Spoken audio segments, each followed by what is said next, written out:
তুমি নির্মল করো মঙ্গল করে মনিল মর্ম মোছায়। হ্যালো, আমি তো লিলি। তোমরা সকলে নিশ্চয়ই খুব ভালো আছো। চলো আজ তোমাদের সাথে আমার ঈশ্বরের প্রতি বিশ্বাস নিয়ে গল্পটা একটু বলে ফেলি। আসলে যারা ঈশ্বরে বিশ্বাসী, ঠিক আমিও তাদের মতো ঈশ্বরে অগাধ বিশ্বাসী। ঈশ্বরের সেবা করতে পারলে আমার সর্বদা ভীষণ ভালো লাগে, কারণ ভগবান আমার কাছে সব সময়ের ভরসা। আমি কিন্তু একদমই সেই মানুষ নই শুধুমাত্র বিপদে পড়লেই ভগবানকে ডাকব। আমি হচ্ছি ঈশ্বরের একজন সমর্পিত সন্তান ও ভক্ত। ঈশ্বর আমার কাছে পরম কাছের বন্ধু।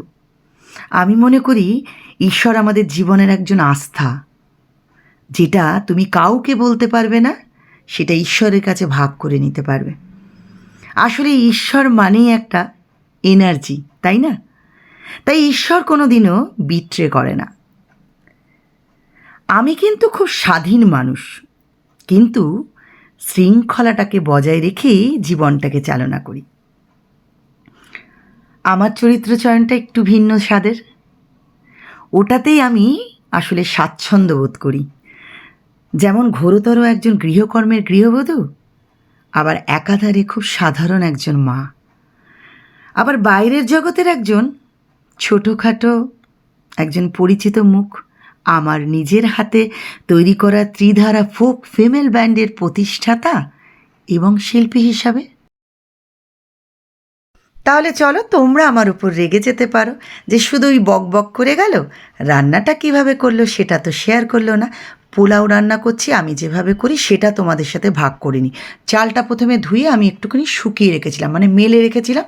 এবার চালের মধ্যে আমি একটু আদাকে ঝিরি ঝিরি করে কেটে সেই আদা আর কাঁচা লঙ্কা আর গরম মশলার যেটা গোটা গরম মশলা সেটা আর একটু হলুদ, এবার ঘি, এটা দিয়ে আমি চালটাকে মাখিয়ে নিচ্ছি।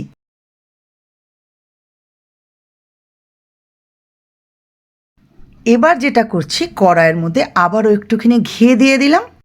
এবার ওই ঘিটা গরম হলে আমি কতগুলো কাজুকে দিয়ে দিলাম। কাজু বাদামগুলোকে একটু হালকা করে নেড়ে চেড়ে ভেজে নেব। এবার যেটা করছি সেটা হলো, যে চালটাকে মাখিয়ে রেখেছিলাম সমস্ত কিছু দিয়ে, সেই চালটাকে দিয়ে দিচ্ছি কড়াইতে, দিয়ে আবারও যথারীতি একটু নাড়াচাড়া করব।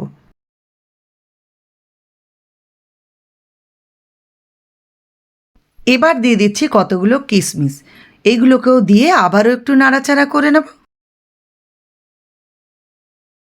এবারে আমি একটু গরম জল বসিয়ে রেখেছিলাম, সেই গরম জলটা এটা আন্দাজ মতো দিতে হবে।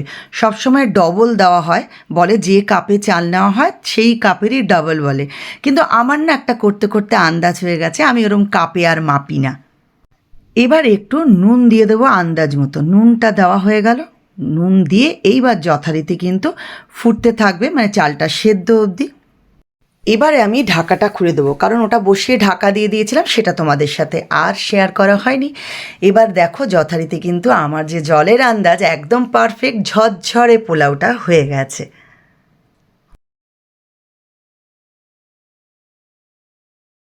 এবার যেটা করছি, আমি চিনিকে না গ্রাইন্ডারের মধ্যে পিষে নিয়েছিলাম। আমি এমনি গোটা গোটা চিনিগুলো দিই না, আমি ওপরে দেখো একদম ডাস্ট করে নিয়েছিলাম, সেই চিনির ডাস্টটা দিয়ে দিলাম। তাহলে চলো, তোমরা তো দেখতেই পেলে আমার গল্পের সাথে সাথে রান্নাটাও কমপ্লিট হয়ে গেল। সকলে ভালো থেকো, সুস্থ থেকো, সবাইকে ভালো রেখো, সাথে রেখো, পাশে রেখো। আজকের মতো সকলকে বলি টাটা। আবারও কোনো ব্লগে তোমাদের সাথে আমার কথা হচ্ছে।